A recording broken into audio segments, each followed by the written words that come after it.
talk, no filter, no disguise.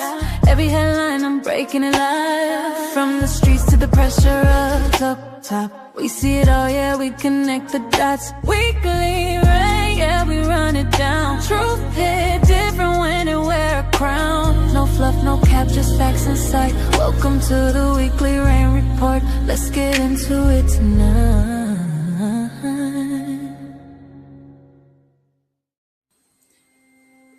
Disclaimer: this broadcast is intended for commentary, discussion, and entertainment purposes only.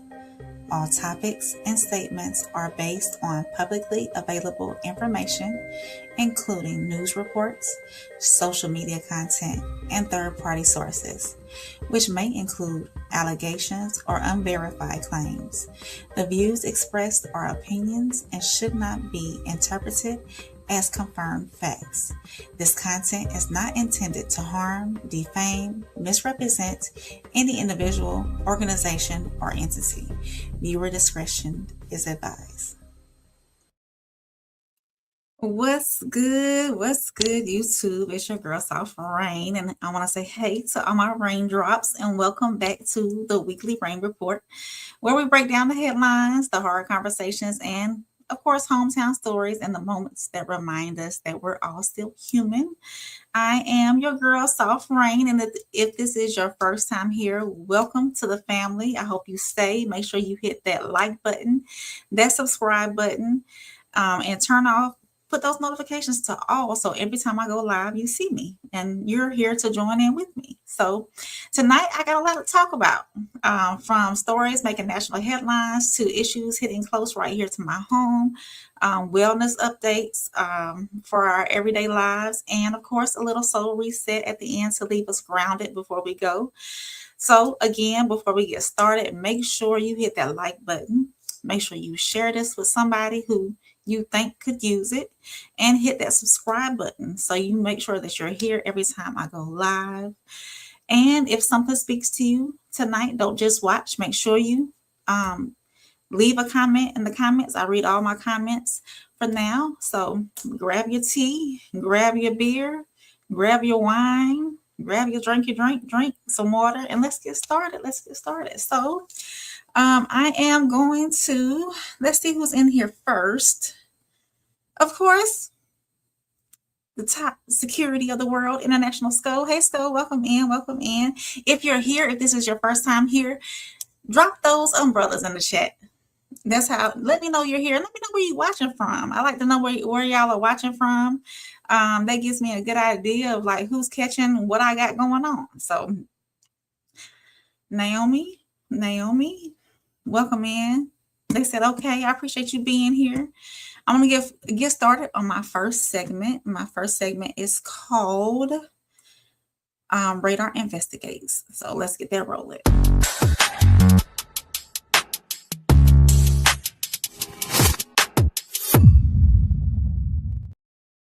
All right, on my first radar for tonight, this seems so interesting to me.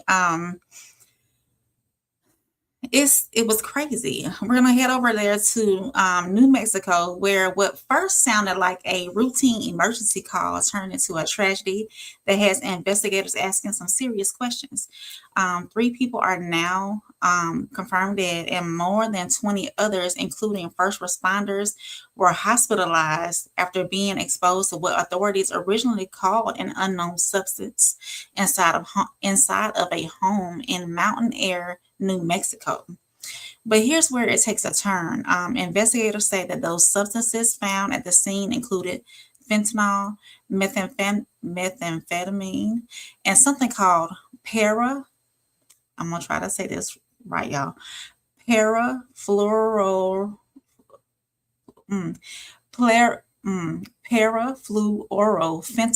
Say that fast 3 times. Also known as P4 fentanyl, an illicit and highly dangerous fentanyl analog. So EMTs, deputies, and emergency workers reportedly started feeling sick after responding to the scene, experiencing symptoms like dizziness, nausea, vomiting.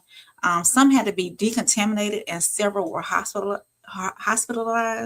I got to slow down, y'all. Officials do say that they believe that this was not that this they don't believe that it was airborne and there's no current public threat. But investigators are still trying to answer the biggest question of all. How were so many people exposed? Was this accidental? Was it something more dangerous happening inside the home? And what does this say about the growing fentanyl crisis hitting communities across America? Because, when the first responders, they're sent to save people's lives and end up becoming victims too, that tells us a story that might be much bigger than the one house in New Mexico. So let me, I'm going to pull up a video report for y'all so we can look at it into detail. I try to get some like updated reports, but for some reason, I don't see too many updates on it. So let's see. Oh, I got a lot of comments. Before we go to that, let me go to the comments. Okay, Naomi, I appreciate you being in here. Hey, Miles. Hey, Miles. Hey, Tracy. Tracy Smooth said you fine. I appreciate that, Tracy. I'm taking it as a compliment. Okay. So let me pull up my internet was acting funny earlier. So y'all just be patient with me. Because I got to reload everything into StreamYard. So we're going to roll with the punches. And if I go out, if my internet goes out, make sure y'all stick around because I'll be right back as soon as it pops back in. We got some storms going on my side of the country. So it's been in and out all evening long. So let's go to this initial one. Hold on one second. Share my screen. There we go.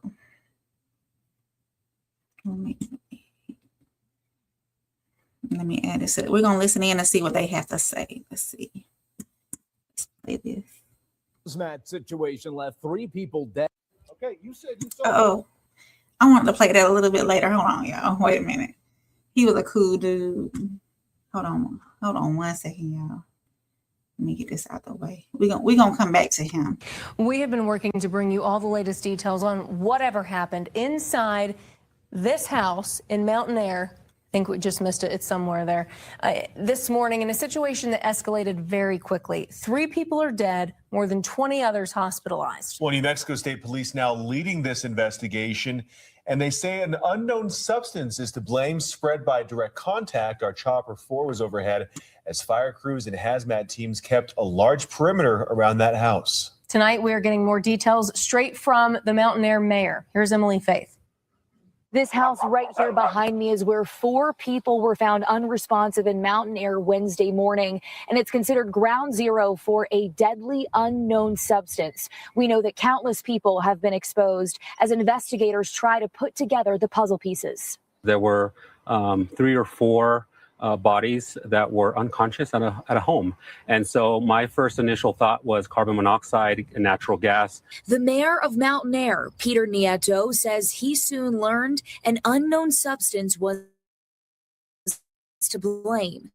2 people were pronounced dead on the scene. The other 2 were given Narcan, an overdose reversal drug, and taken to UNM Hospital. One of those died after arriving at the ER. Within an hour, I was told that multiple EMS workers of ours and of other agencies were going to the hospital due to throwing up, vomiting, headaches, and dizziness. Then as first responders moved in, 18 of them were transported to the hospital as well, 3 of which are being kept overnight for observation, including... How many, y'all? They said... were affected as well. And they said 18 first responders had to go to the hospital as well. That's crazy. Like what do I mean? Let me rewind it back because I muted it instead of pausing it. So let me see. 3 of which are being kept overnight for observation, including Mountain Air EMS Chief Josh Lewis. Even nurses at UNMH were affected as well. In all, 25 people have been exposed. Wow. But by what? For now, it's still a mystery. Is it fentanyl? Is it another chemical? Is it a mixture of the 2? That's the question that no one has answers to right now. But one that Albuquerque Fire Rescue's hazmat squad hopes to help solve, suiting up to sample, decontaminate, and remove the substance from the house. The mayor is asking his community to be patient as they work to learn more. It's a very scary situation. All we can do is move forward and hopefully find out what it is and make sure that those that are right now in the hospital come out and make a full recovery. Now, as soon as we get the test results back from AFR's hazmat team on what this unknown substance is, we'll be sure to... So that was before we knew that it was fentanyl and some other methamphetamines and other substances as well. I did have an update. Let me see what I did with my update. Hold on, y'all. let's see. I did have an update. I guess I don't. We're just gonna oh, okay, here's the police update. And it's kind of lengthy, but I'm going to play just a few minutes of it. I'm not gonna play all of it. Just the initial. Let's see. Hold on, let me add it to the stage too. And we're gonna listen to just a little bit of it and go from there, because this potentially could have been deadly for a lot of people, I believe. So remains ongoing. I will not discuss specific evidence or potential criminal charges at this time. Preliminary findings indicate this incident is tied to the exposure to a powdered opioid substance. Within the home, an on-scene DEA laboratory analysis has confirmed the presence of fentanyl, methamphetamine, and parafluorofentanyl, also called P4 fentanyl. It's a more illicit form or version of fentanyl. I want to express our sincere appreciation to all local, county, state, and federal law enforcement, first responders, law enforcement partners who assisted during this incident, including fire and EMS personnel, hazardous materials teams, emergency management officials. Report of an unconscious. Let's see what this man right here got to say. At approximately 7:44 a.m. on Wednesday, May 20th, 2026, Mount Air EMS were turned out for a report of an unconscious but breathing patient, possible overdose. EMS personnel requested backup after the discovery of multiple patients at the scene. What happened? At approximately. Let's see what this gentleman has to say right here. Good afternoon. We just wanted to offer our condolences and thinking of the families that were involved, the citizens of Mountain Air and Torrance County. And I want to take this opportunity to thank all of our mutual aid partners, Albuquerque Fire Department, Bernalillo County Fire Department, Moriarty Fire Department. So he's thanking everybody. Prior to our arrival, and we became a part of the Unified Command with New Mexico State Police and Bernalillo County Fire Rescue once on scene. Our hazmat technicians from Station 13 made entry into the scene in Level A suits for the purposes of sampling unidentified substances, monitoring the atmosphere, and removal of one deceased individual from inside the residence. From there, we performed decontamination of both deceased individuals so that OMI could transport the bodies. AFR did sampling, and we found two substances in our testing. We found nortriptyline and aminophenol sulfate. Bernalillo County Fire Rescue crews provided medical support for the entry teams, and AFR entry teams made entry into the hot zone at 3:06 p.m., and our operations concluded at 4:12 p.m. AFR has two hazmat task forces that respond out of Station 13 in the Midtown area and Station 17 on the west side of Albuquerque, and these teams do respond regionally when available to help request across the state. We're very glad that we're able to help support this incident. Thank you. You work hospital, but died while at the hospital. At this time, we've had 20 additional patients that have been discharged, and there are two patients that remain admitted at the hospital at this time. So this affected a ton of people, even the first responders. So that's crazy. That is like, I don't know, guys. That's I wonder how it was laying around in there. I'm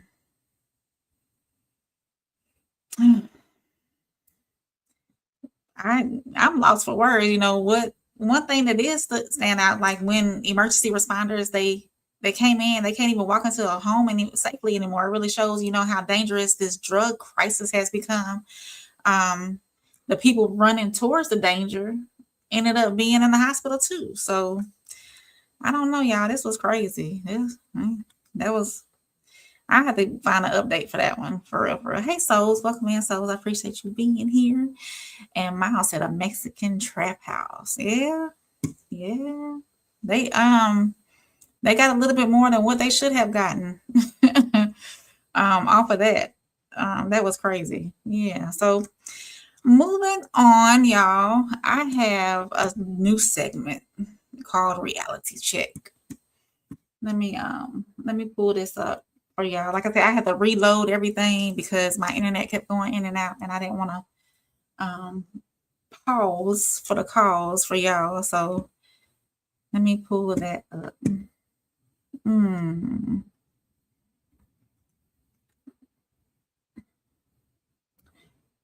Put that right there. All right, for my reality check segment, let me get that going.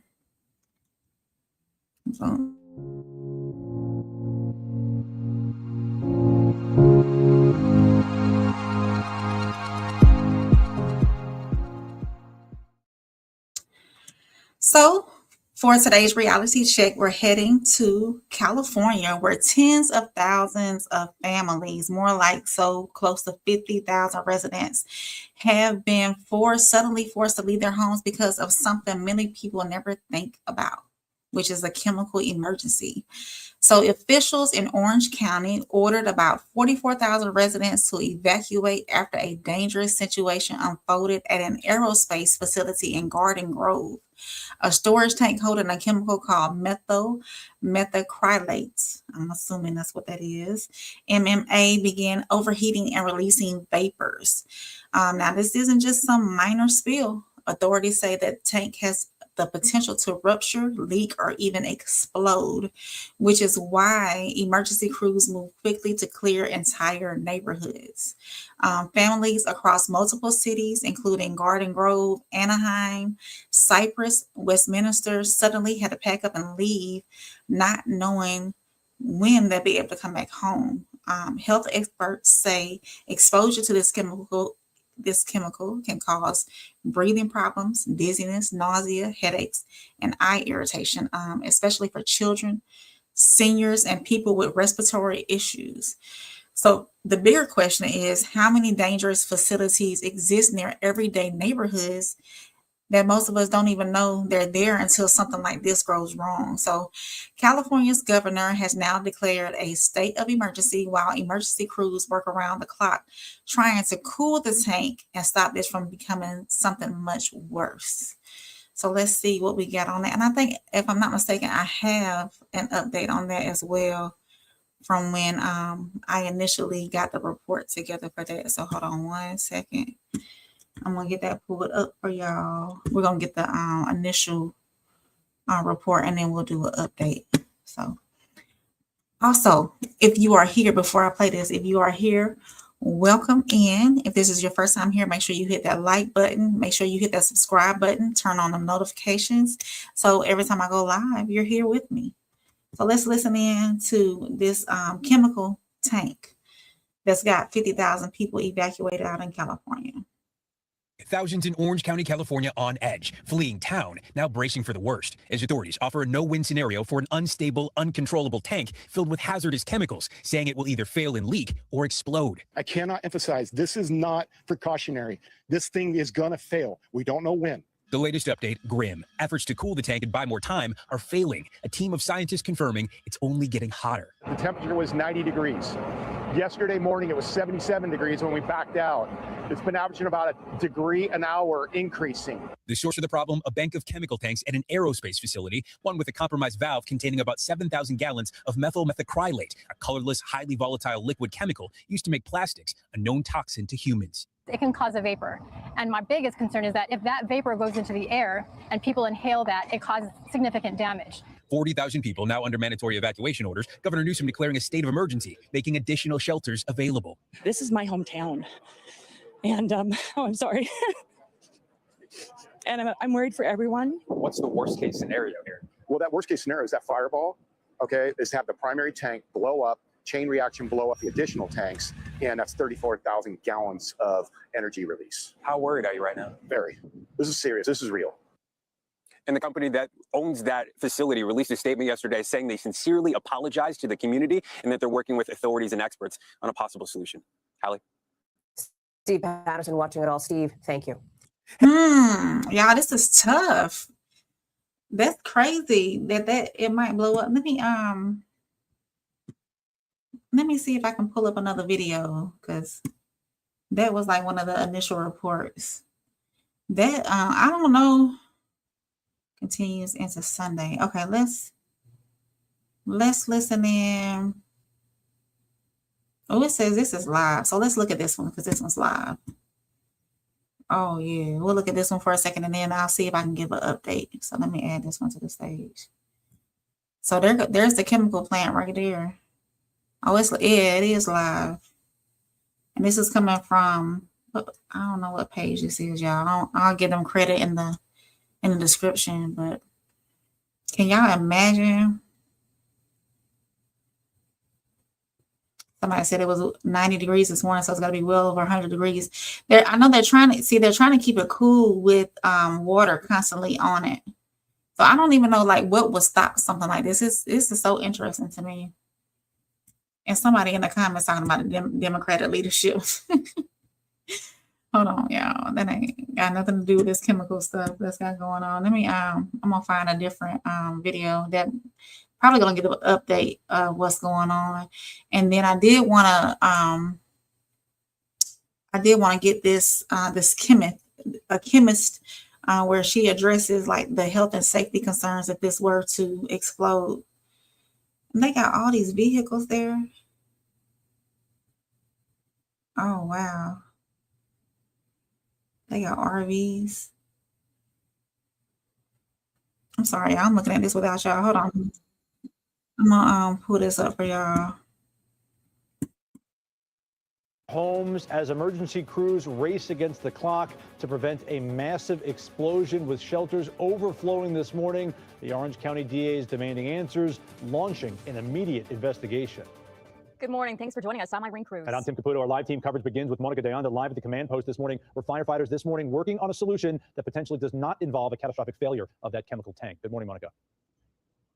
Tim, Irene, good morning. Well, the work continues. It hasn't stopped. It's been 24/7 to try and find an alternative solution, even multiple, right? They're trying to get creative, and that's why the Orange County Fire Authority tells us they are speaking with experts from all across the country to try and find a third, fourth, maybe a fifth option that could work and help this ever-evolving situation. I want you to take a look right now on your screen and check out the area that we are told to be the potential blast zone if this tank exploded. The innermost circle represents the area where we can expect the most severe structural damage and significant harm. And check this out. New video from Air 7 shows firefighters returning to the toxic tank scene late last night, putting themselves in harm's way in hopes of gathering crucial information on the temperature inside of that tank, which fire officials have said is only heating up. Meantime, firefighters are using drones every 10 minutes to monitor the temperature of that tank. They say their priority is keeping the tank cool, buying experts more time to come up with a solution. And here's what we're now learning about a possible third option. There's a void space above the top layer of the water or the liquid to the top space. We're hoping that that space can absorb a slower cure rate and not overpressure and blow up. Letting this thing just fail and blow up is unacceptable to us. Our goal is to find something and not allow that happen, not to let it damage our community, not let it damage our environment. That's unacceptable. This all started Thursday when a leak was detected in an overheating tank at GKN Aerospace in Garden Grove. The options: toxic chemicals in the air or an explosion. Since then, 50,000 residents were put under evacuation orders as the race continues to prevent a chemical catastrophe over here. Now, as they come back out here live, again, firefighters and fire officials, the experts are all working around the clock to find some sort of solution. We are hoping for... That's crazy, y'all. Miles said, I used to work at a plant like that, quit after 9 months because I fear for my life. Absolutely. Look, it's crazy. Let me, it's one more video that I wanted to play from the chemist. Joining us this morning is Dr. Elaine Burnell. She's an expert in chemistry and biochemistry at Cal State Long Beach. Thank you for joining us on this Labor Day weekend, Dr. Burnell. Thank you, Michelle. Good morning. Good morning. We want to start with the tank's temperature that we've been hearing about. You know, crews have been continuously pouring water to keep it at 90 degrees or cooler. Can you tell us more about that? Is it really possible to cool down what's happening inside that tank? So what's happening is as the water is cooling the tank from the outside in, so the temperature, the heat is being redistributed. So the cooling is making sure that the temperature doesn't spike, which is the issue that authorities are looking at right now. You know, and they've talked about that sweet spot at around 50 degrees, which, you know, temperatures are rising, not going down. What is the threshold temperature before we could possibly see an explosion that officials have been warning the public about? Officials have been warning that the threshold is about 100 degrees. So this is why it's important to monitor the trends, that the remote sensing is important, to monitor that continuously. So that way authorities, OCFA, Hazmat can respond accordingly. What's happening is that as the tank cools, so MMA, methyl methacrylate, is stored as a liquid, and then as it polymerizes or solidifies, think of a chain reaction. Yeah. So as that chain link grows, and then those chains come together, the reaction actually creates heat. So that's why it's important to keep it cool. And as the water keeps the tank cool, it actually slows the reaction down to further prevent the reaction from happening with a thermal runaway. That's just it. Let's go into that. You know, you talk about that dangerous chain reaction that can happen when the temperatures go up. So on a smaller scale, maybe a simple explanation or example of that is like when a lithium ion battery gets too hot and explodes. Firefighters call that the thermal runaway that you just mentioned. Can you talk more about what that is, and can it be stopped? Yes, it definitely can be slowed down. This is why it's important to keep the tank cool by dousing it with water. So that way, additional heat that's created as the chain reaction happens doesn't create any additional reactions. Yeah, that's crazy. That's crazy to me. I think, stories like this really remind us like how fragile life really is, because one moment you're at home planning like your next Memorial Day weekend, which is this weekend, and the next you're grabbing what you can and evacuating because something is outside of your control. So prayers to everybody in that community, and hoping that they get this under control and they don't lose anything and no lives are lost and everything. So it's just that's real tough. Miles says survived a few fires and chemical bursts. See, I'm telling you. Hey Tristan, welcome in, Tristan. Tristan said, "What's up, Softy?" Welcome in, Tristan. We're just going over some of the top news stories of this week that sparked my attention and made me say, So, if you are catching this on a rewatch, make sure you like, make sure you comment. I talk back. Make sure you hit that subscribe button, turn on those notification bells so you don't miss a show with me. And we're gonna move on to my next segment, and it's gonna be Hometown Rain. And let's see, let me get that pulled up for y'all.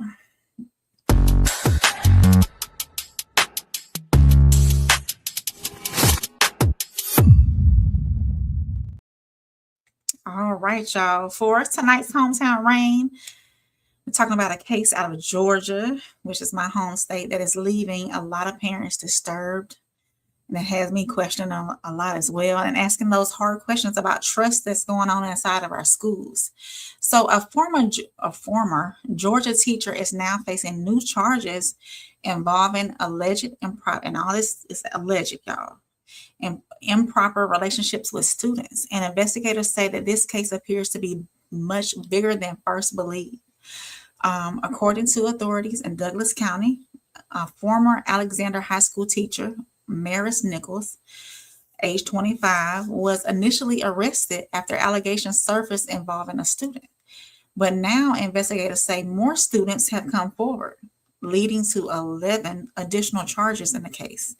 Authorities allege the conduct involved multiple teenage students and included accusations ranging from improper communication and grooming behavior to sexual misconduct. Prosecutors have also alleged allegations tied to evidence tampering as the investigation grows. Now, here's where the story takes another turn and what caught my attention. So, investigators reportedly say some of the alleged incidents may have happened on school property, while others happen off campus, raising more questions about oversight and whether warning signs may have been missed. The Douglas County school system says that the teacher is no longer employed and that they are cooperating fully with law enforcement as the investigations continue. So I'm going to pull up a video for that, y'all. And this is crazy because, we trust our kids' educators. We're supposed to trust our kids' educators. And with this, it's hard to really, it's hard. Let's see. Let me get this wrong. And then they arrested her, released her, and then they arrested her again and gave her bond. This is our children. Why? Anywho, let me pull this up. I like this one. A teacher, shock, anger, and just outrage growing over allegations around a teacher's behavior in Douglas County. Former Alexander High School teacher Maris Nichols is now accused of crimes involving 6 teenagers, according to newly released warrants. This is a story 11 Alive's Cody Alcorn has been following from the very beginning. He's the one that broke this story and has reaction now from parents to this new round of serious allegations. I'm honestly shocked, but not shocked. Maris Nichols was arrested a second time Thursday morning. The Alexander High School biology teacher is accused of having sex with a second student in the backseat of his truck at St. Andrew's Golf Club. Talking with my students, there was rumblings that there were more than just that one person. Nichols was first arrested on May, accused of having sex with another student inside a classroom closet, then inside a Hummer in this driveway in Douglasville. Her latest arrest coming a day after the last day of classes. And this happens today. Nichols was released on bond within hours of being booked. That she's out again is literally sickening. Nichols is facing 11 new charges involving 6 victims, 5 being students. I find that the double standard is jarring. Nichols is accused of sending naked pictures, sex videos of herself, and even a shower scene with her husband. The warrants also allege she was grooming her male students, telling them her fantasies. All of this allegedly happening between January and 3 days before she was first arrested. We haven't heard a thing. This parent telling me on record what many have told me through text and phone calls. They feel the district is more focused on damage control than transparency and the safety of their children. There has been a push to, hey, former beloved, please share with us your Alexander stories, success stories. So I find that the PR is going overdrive for the high school versus saying, you know what, this is what's going on and we're working through this. Oh, they weren't finished. Hold on. Reporting on a story out of Douglas County that is growing in intensity and reaction.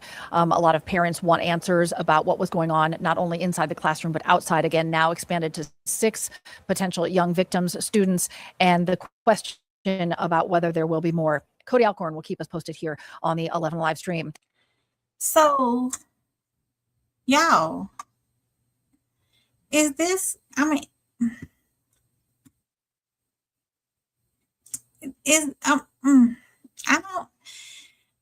asked the question, is this addiction? Is this some kind of, because not only did you do it one time, you did it again and again, and then you got a whole husband at home and you're sending your students shower scenes of you with your husband. What kind of sick mind do you have? You know, schools are supposed to be places where parents feel that their children are safe. You know, these are still allegations, of course, and the legal process will play out in the court. But for many families, the bigger conversation is already happening. How do we better protect students and catch red flags before situations escalate?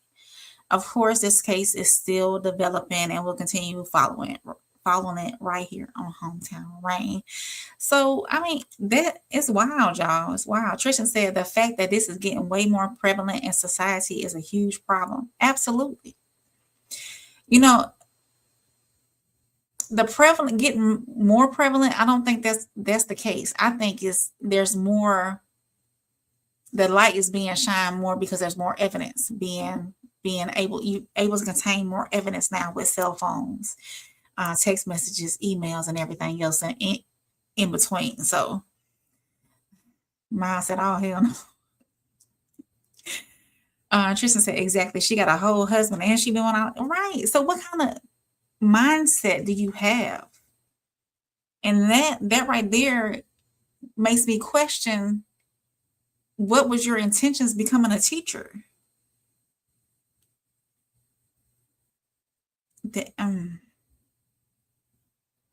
I mean, so yeah, y'all. So that was Hometown Rain.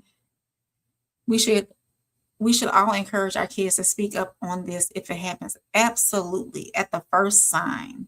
Anything that they feel is not right, make sure they say something to their parents about things like this, because that's crazy.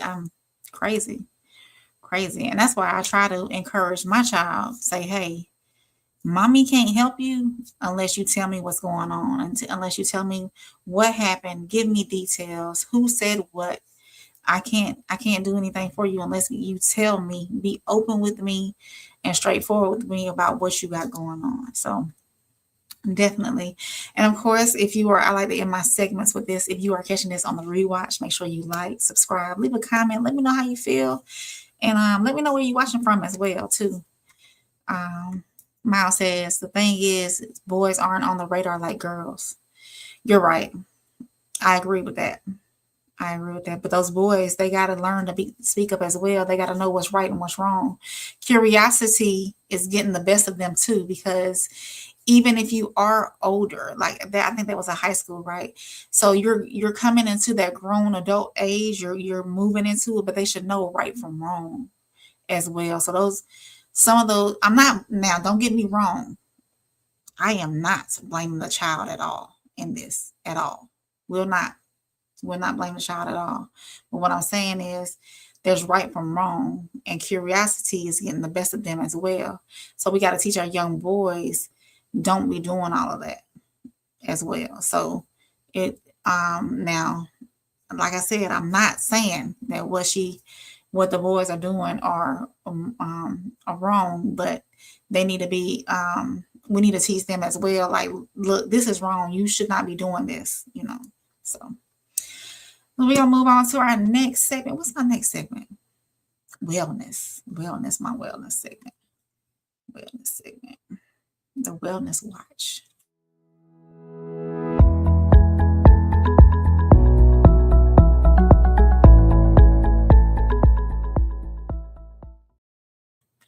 And I actually have like 2 stories from my Wellness Watch, y'all. So,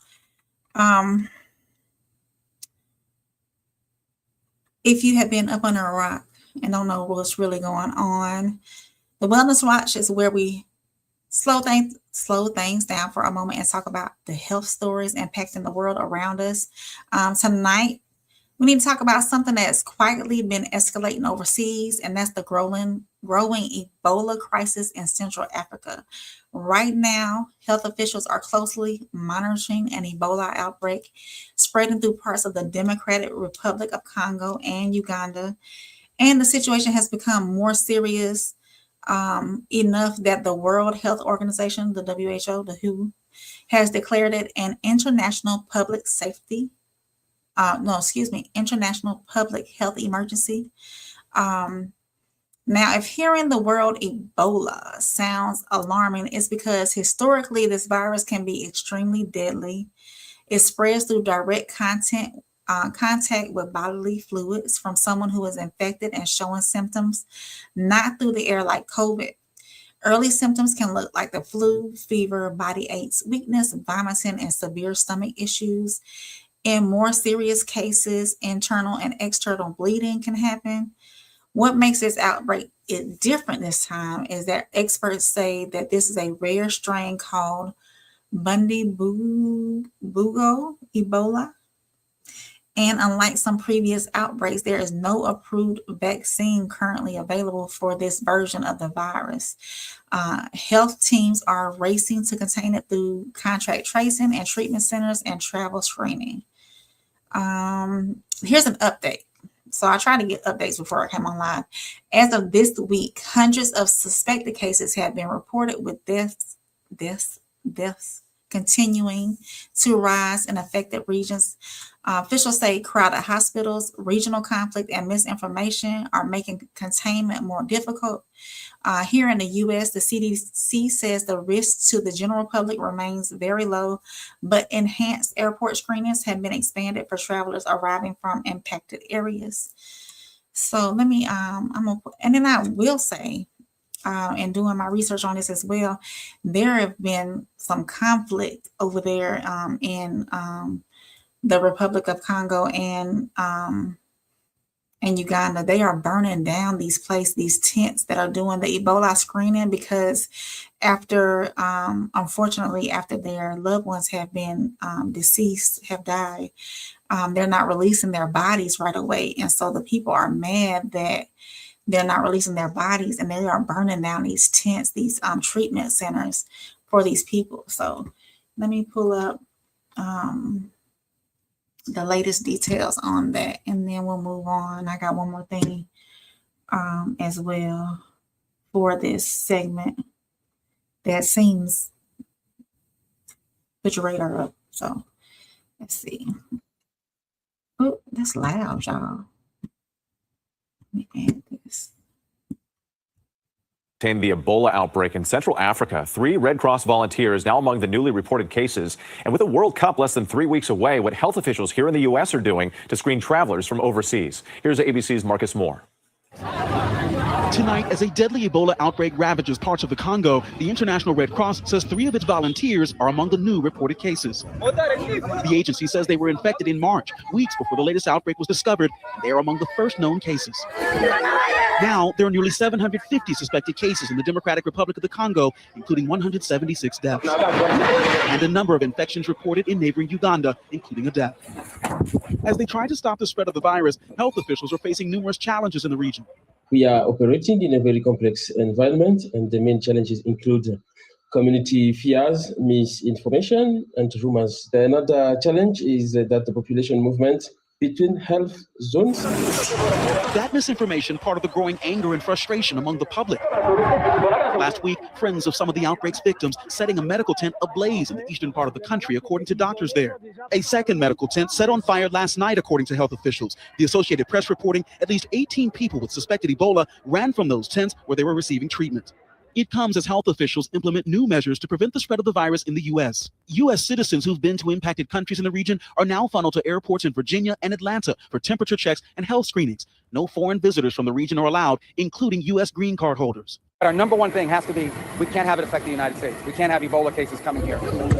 All of this is unfolding as the U.S. prepares to host the FIFA World Cup. The DRC's team, set for its first berth in 52 years, is expected to arrive in just a few weeks. The White House demanding that the team maintain a bubble in Europe where they are now for 21 days or risk being banned from entering the U.S. And tonight, Reuters reports that a team spokesperson has said that they are not changing their schedule. And with that spokesperson, according to Reuters, is suggesting that the schedule isn't changing because their players are not traveling to the U.S. from the Congo. Meanwhile, doctors there say misinformation in the country and stigma surrounding the disease are creating a dynamic and complex situation. Yeah, so that's tough, y'all. You see where they were burning down the treatment tents? Let me see if I got one more video related to this. Hold on one second. Let's see.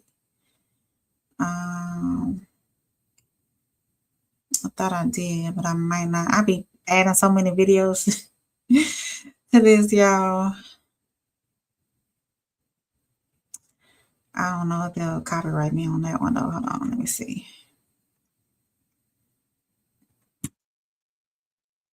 I think this is Jerika's. Is this from the night? Yeah, this says 22 hours ago. What was this one? Hold on. That's the updated. So that's the updated one that I played y'all the first time. So that was the updated one. So Tristan said Ebola again. Dang, yes, Ebola again. It's resurfacing. I guess the Hansa virus wasn't enough to scare us. So Miles said, yeah, Tristan, they're experimenting on Africans again. Right. This is not, Tristan said, right, this is not a coincidence that it's happening in Africa again. Yeah. Yeah. So I have one more story for the wellness check. And let me see if I got it.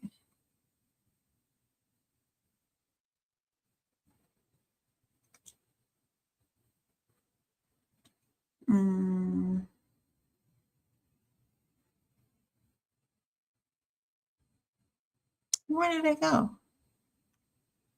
I've had it. Hold on. Yeah, I gotta look it up. But I thought it was I thought it was crazy because we go to the dentist office to get our teeth cleaned and maintained, and our oral health, make sure it's nice and rolling.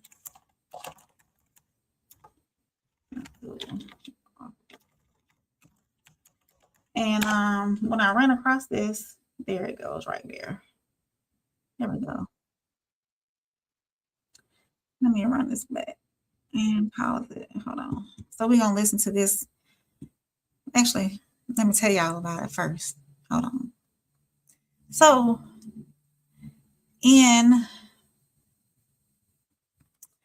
let's see, where is it at? So this is another health story that caught my attention this week, and honestly, it's one that could make a lot of people uncomfortable, right?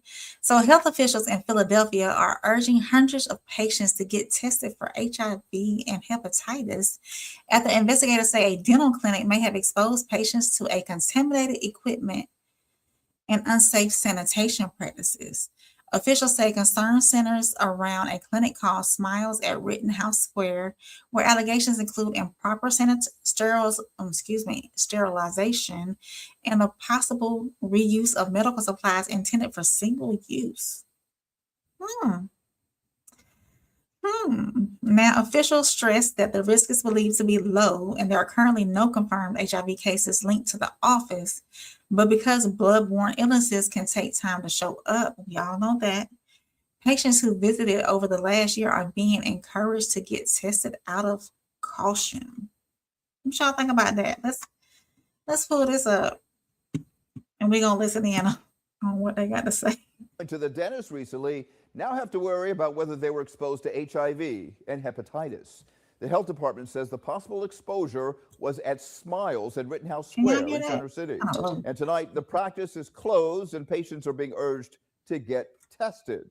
Action News reporter Walter Perez live in Center City with those details tonight. Walter.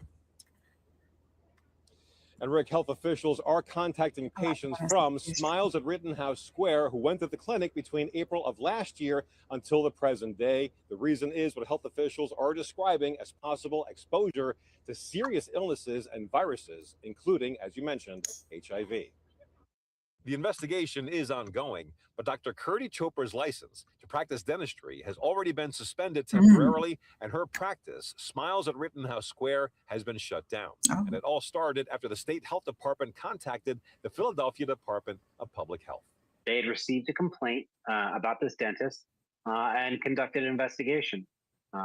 Our team went out with them to conduct an on-site visit to document the practices at the dentist office. The ensuing inspection order goes into full detail about the findings. Those orders state that Dr. Chopra occasionally set aside used single-use anesthetic vials for reuse, and that she does not replace saline bags used for implant procedures until the bags are empty, just to name two. It ends up being a lot of possibility of transfer of bodily fluids between patients. Health officials say even though the risk of exposure is low, Dr. Chopra's patients are being encouraged to test for exposure to hepatitis C, hepatitis B, and HIV. An attorney representing the practice sent Action News a statement reading in part, quote, Dr. Chopra will continue working cooperatively with public health officials regarding patient notification, testing recommendations, and any required infection control remediation. We spoke with people who live in this part of Center City who say this is not something you'd expect when going to the dentist. I am a little surprised because you would trust a medical professional. Rule of thumb, I would assume that any dentist I go to uses the proper sanitation techniques. So that's pretty, absurd. A preliminary hearing is scheduled for next month. In the meantime, more information, including a patient hotline, can be found on 6ABC. Well, yeah, y'all. That's wild right there. Wouldn't expect going to the dentist office to be exposed to HIV, let alone anything else. So this is just a reminder that asking questions about your healthcare is okay, whether it's a doctor's office, dentist, or clinic. Your health matters and your safety should never be optional. It's wild. If y'all are catching this on a rewatch, make sure you like, comment, I talk back, and make sure you hit that subscribe button. Turn on those notifications so you don't miss me when I go live. In Too Deep is in here. Trisha said, I'm ready to hear what their excuses are this time around with Ebola. Yeah. Hey, In Too Deep, how are you doing? Welcome in, welcome in. They've been getting acquainted back and forth. Trisha said he just got off work. He's just chilling.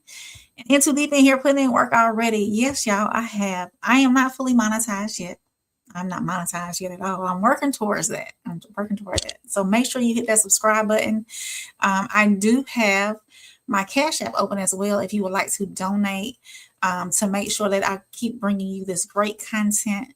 My Cash App is Soft Rain, RSCREIGN. Thank you, In Too Deep, for putting that out there. Miles says Smiles is a franchise, locations across the country. Yeah, but why are you reusing things that are meant to be used one time? Instruments that are meant to be used one time. And In Too Deep said, welcome in to the newbies. As you come in, please click the like button and hit subscribe. It's a free way to support the channel. Yes, and if they charge you, let me know. We'll do some investigation on that. See how we can help y'all get that situated. In Too Deep said malpractice insurance is going to cover this.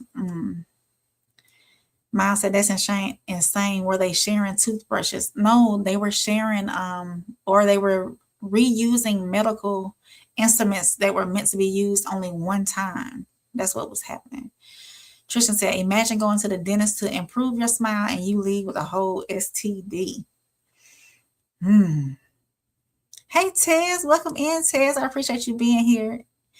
Tristan said, do they not clean their tools or replace them? That supposedly, Tristan, they were one-time use. One-time use.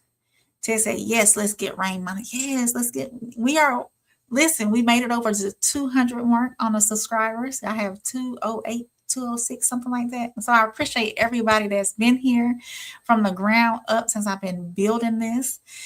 We getting there. It's coming. It's coming. Those watch hours are going up. It's going to take a little bit longer to get those watch hours up, but that's the reason why I'm here, y'all, to bring y'all some good content and to keep it moving. And Too Deep said, malpractice insurance cost. Let's try this again. Malpractice insurance costs span a wide range from under $100 a year for nurses to over $200,000 a year for high-risk surgeons. So, I mean, either way, she's going to be taken care of or the patient will be taken care of if it does end up being malpractice because she has insurance. Hopefully she has insurance. Yeah. So I'm going to move right along. Oh, I did want to show y'all one more thing though. Hold on. I did want to show y'all one more thing. I thought it was cute. Well, that's the wrong one. I'll pull it back on.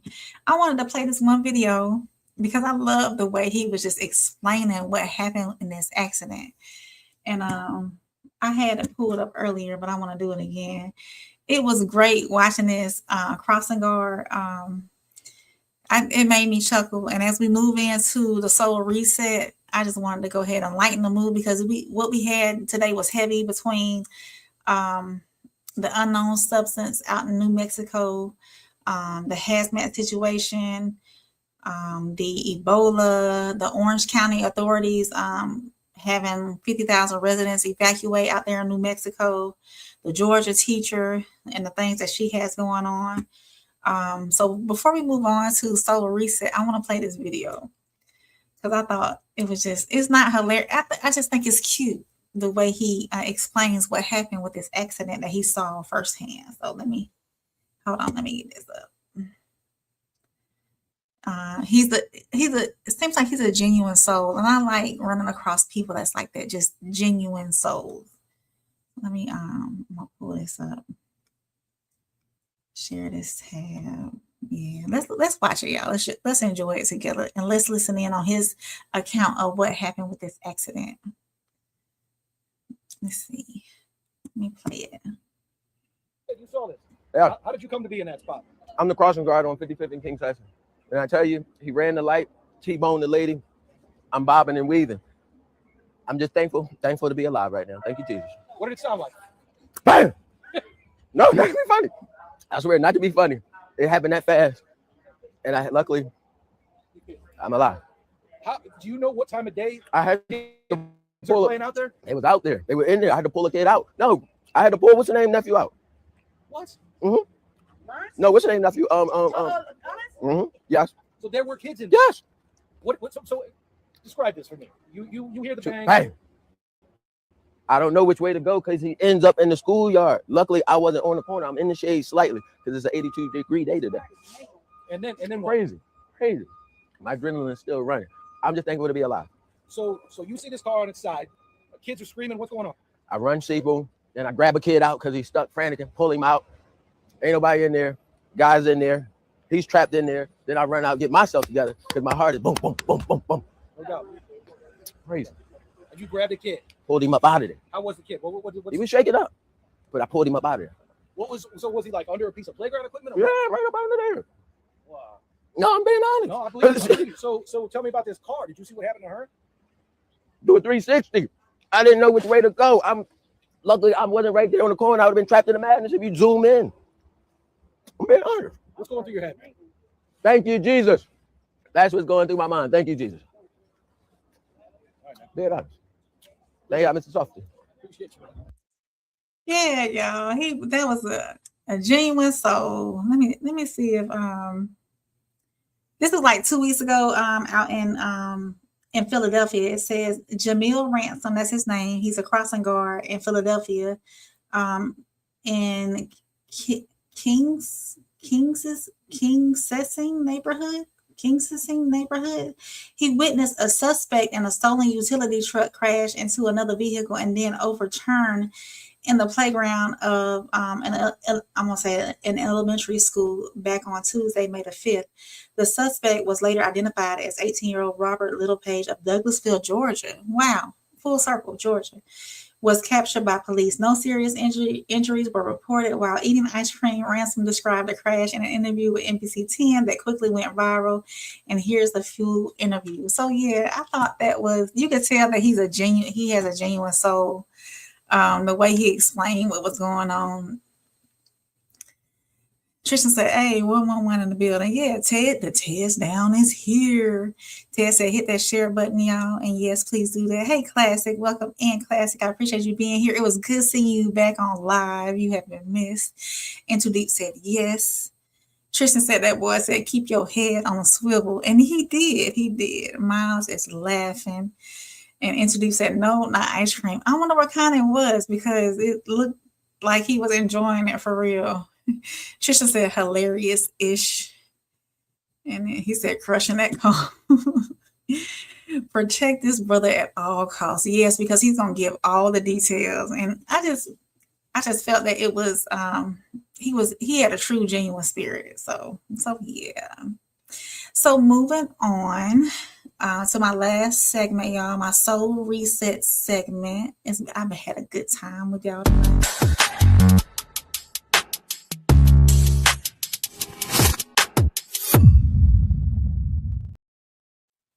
So before I close tonight, I want to take a moment for something just a little bit personal. Every year, every Memorial Day weekend that I'm in town, I will say that last year I was not in town, but the years before, my son and I go to the Fort Mitchell National Cemetery to place flags on graves where my father and my stepfather are buried. The Fort Mitchell National Cemetery is a veterans, a VA cemetery where people who have served in the U.S. military are buried. It always reminds me that sacrifice doesn't just belong in history books. Sometimes sacrifice has your last name. I did want to give a little history background on my dad. Unfortunately, I lost my dad back in December of 2023. And it's been tough. But when I come across things that remind me of him and remind me that the legacy that he left and remind me of his service that he gave to our country, it gives me goosies on the inside, makes me feel all warm on the inside. Of course, I wish he was still here to enjoy more days with me and his grandson, but unfortunately he is resting now. So I did want to go over some things that my dad's service career in the Army. He spent 2 decades in the United States Army. He served 2 tours in Vietnam, not 1, but 2. He was a Bronze Star recipient, a tank commander, a platoon sergeant, and his last rank was sergeant first, or his forever rank is sergeant first class. He trained soldiers, he led men, he earned medal, he survived war, and somewhere in between all of that, he became somebody's daddy, and that's me. As a little girl, you always don't understand the weight your parents carry. You don't always understand what they've seen. And you know what? I was supposed to have, like I said, my internet went out. Hold on. We're gonna get this up here. Let's see, where is it at? Boom. Let me pull this back up because I had to reset everything. There he is, my daddy. So I'm gonna get this pulled back up. So there he is. You don't always understand what they've seen, what they survived, or what parts of themselves they had to leave behind just to make it home. But now, I will say this, my dad kept all of his military records. So I know where he deployed to, I know where he was stationed, I know that he was he was a master gunner. He was an expert marksman with the a marksman with an M16. He was a sharpshooter with a .45 pistol. He trained, mentored, and carried the responsibility of other men. His service took him across the world, from Vietnam to Germany, different places in the United States. He had the Vietnam Cross of Gallantry with a Palm, an Army Commendation Medal. If I'm not mistaken, he has 2 Bronze Stars medals. So Army was his thing, you know, and in the midst of all of that, he still sacrificed his time, his comfort, his peace, and maybe even parts of himself, so people like me and you and all of us could live freely. And if you ever lost someone who served or know somebody who served, I want to remind you tonight that their story mattered, their sacrifice mattered, and even when they're no longer physically here, love has a way of staying, legacy has a way of staying. And tonight, I want to honor my dad, Sergeant First Class David M. Bailey. He's a Vietnam veteran, Bronze Star recipient, a leader, a protector, and to me, he's just simply my dad. So wherever you are tonight, if grief has been sitting beside you lately, I want to remind you that love never really leaves us. Sometimes it just changes form. So yeah, I wanted to do that. And then I wanted to share, I got to pull this up too. I did want to share a little snippet from a couple of times that we went to the cemetery. And we also, not only do we place flags on the cemetery during Memorial Day weekend, but during Christmas, there is an organization called Wreaths Across America. And that organization helps to put wreaths on every single veteran's grave. And later on in the year, I will provide like a link if y'all would like to participate and purchase a wreath. The cemetery right here by my home, where my dad and my stepdad are both buried, they have over 12,000 graves. So this Saturday, I spent time, my son, actually, he wasn't feeling well, so he didn't go this Saturday. But this Saturday, I spent time there, and I went to the service that they had beforehand, and I stayed behind to help put flags on over 12,000 graves. So I want to share this video. Let me see. Where my download was at.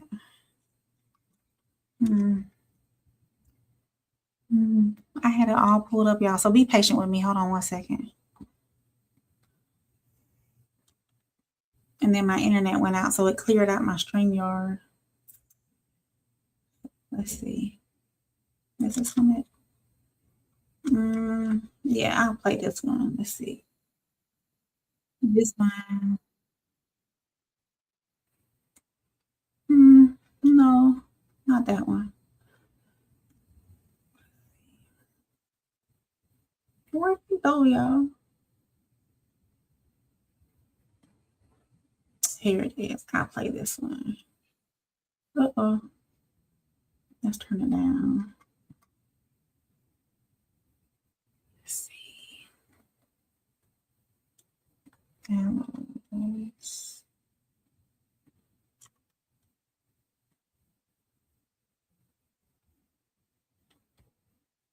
I had everything pulled up, y'all. Share this tab. I'm gonna share this tab like this. And then I'm gonna do it like that and see if this does it better. Cancel that, remove this, and we're gonna add this to the stage. Oh yeah, y'all can see it. So here's a little quick video of some things that I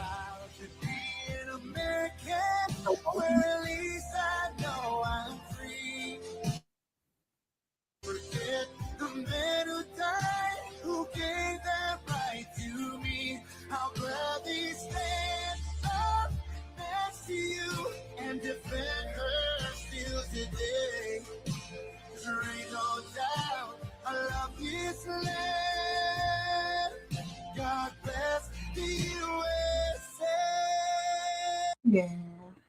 So that was quick. Yeah. There was another video. I did make another video, but I don't. StreamYard, my internet acted foolish before I came on. So yeah, I wanted to share that with y'all for my soul reset. And I appreciate y'all being here with me this whole time.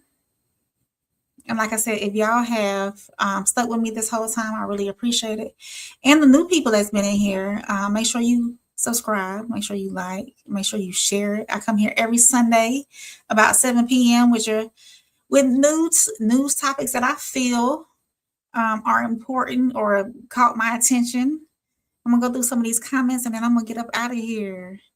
Introducing condolence for your loss. I lost my pops in August of 23. Yes, my same to you, sir. And Tristan said, oh man, my condolences. Thank you, Tristan. Man, and Tudeep said, tab up too. Let's go. Yes, yes. I didn't realize. I will say this. My dad never talked about Vietnam. I never asked, and he never talked about it. He was a proud Vietnam vet. He wore the hats, the everything that you would expect from a Vietnam vet. He had it on his car. So he was a proud Vietnam vet, a proud Army soldier. And not only that, after he did get out of the Army, he spent 20 years at the Florida Department of Corrections. So he did that for 20 years as well as a, what do you call that? A tower. He was in a tower. He watched a fence line from the tower. Nighthawk shift, third shift all the time. And after he couldn't, as he got older and he couldn't climb up the steps like he used to, he ran medical transport until he retired. So, oh, hey cousin. Hey, Ruth said I had Bailey's on my mom's mother's side. Hey cousin.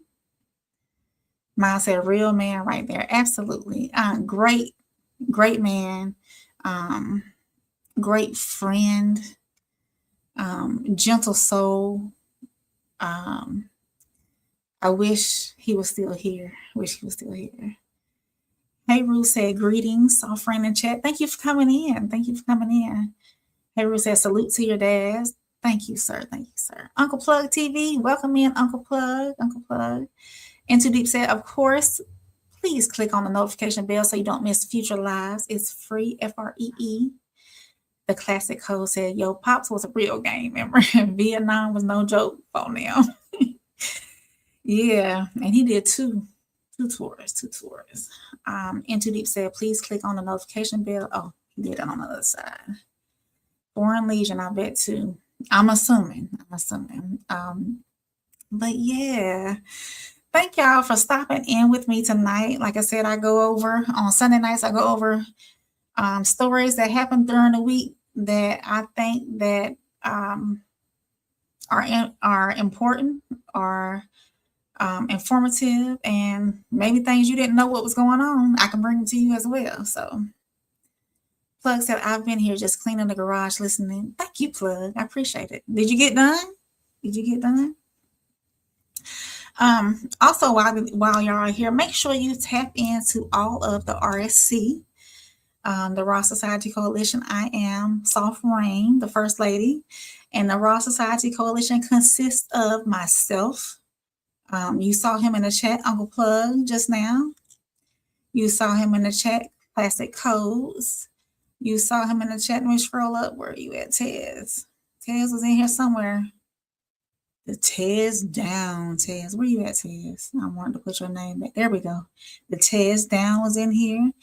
And of course, the founder of the RSC, Souls of Thought was in here as well. So all the RSC checked in here with me tonight. And I'm glad y'all came and stopped in when you did.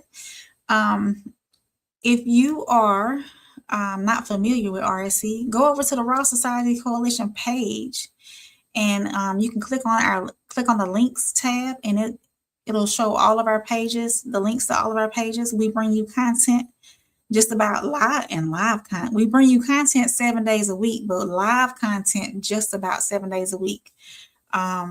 Most likely, you'll get something from us live 7 days a week, whether it's from any of us.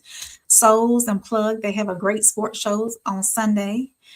Souls did a great Bible study class today, or Bible study show today.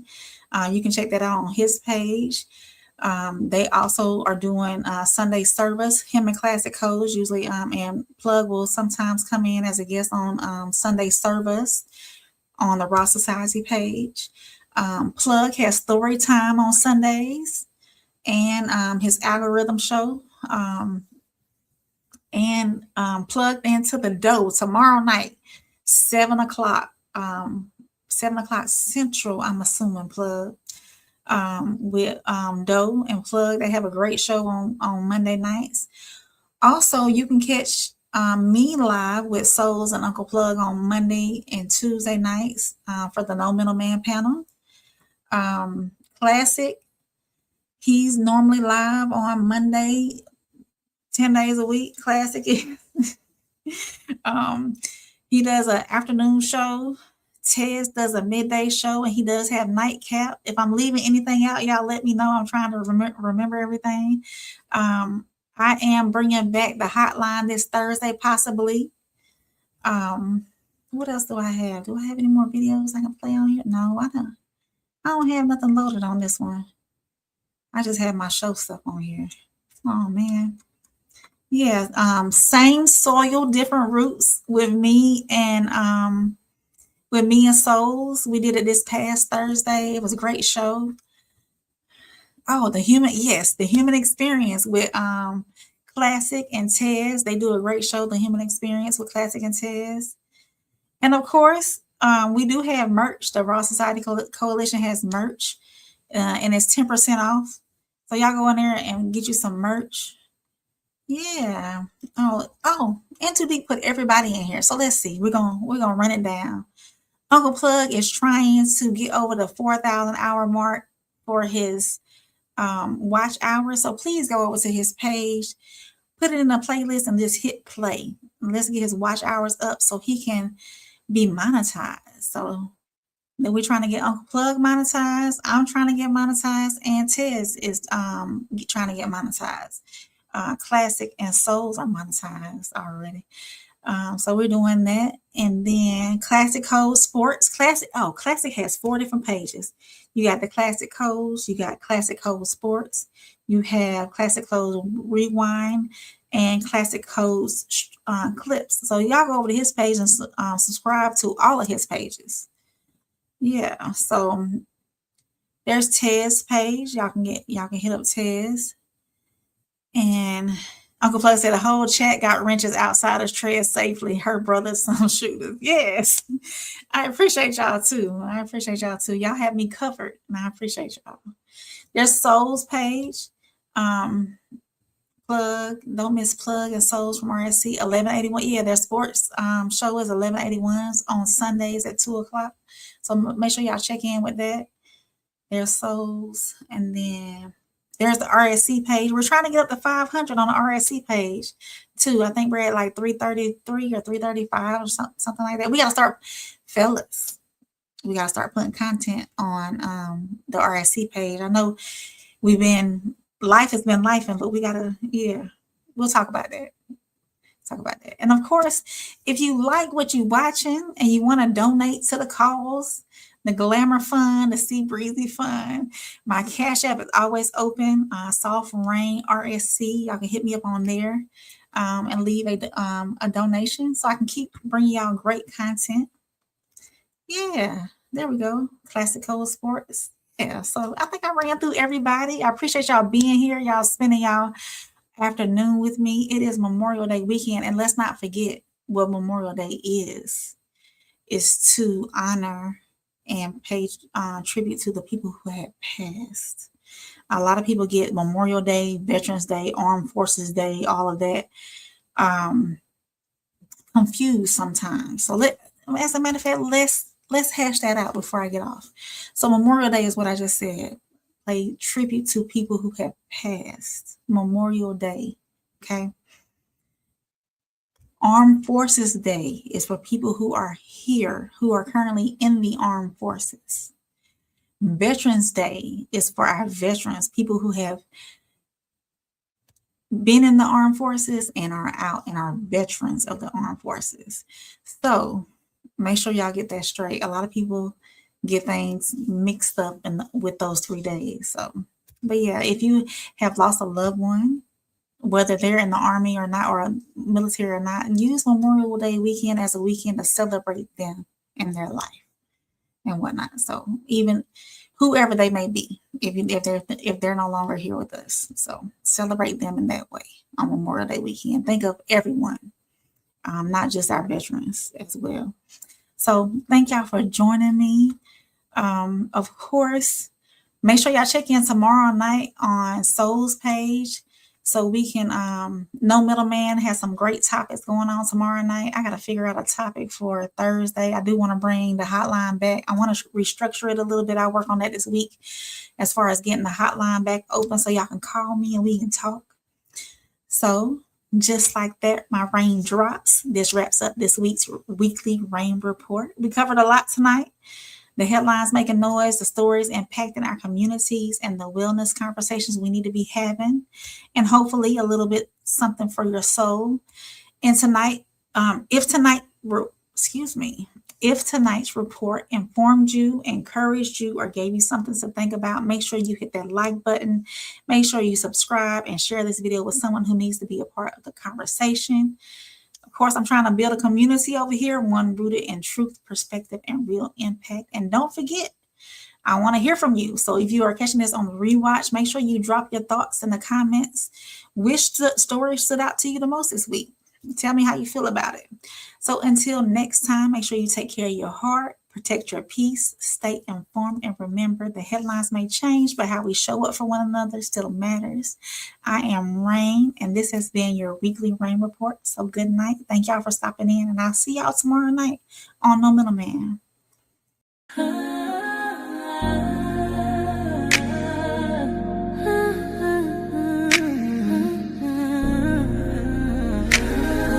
It's your girl, Soft Rain. Real talk, no filter, no disguise.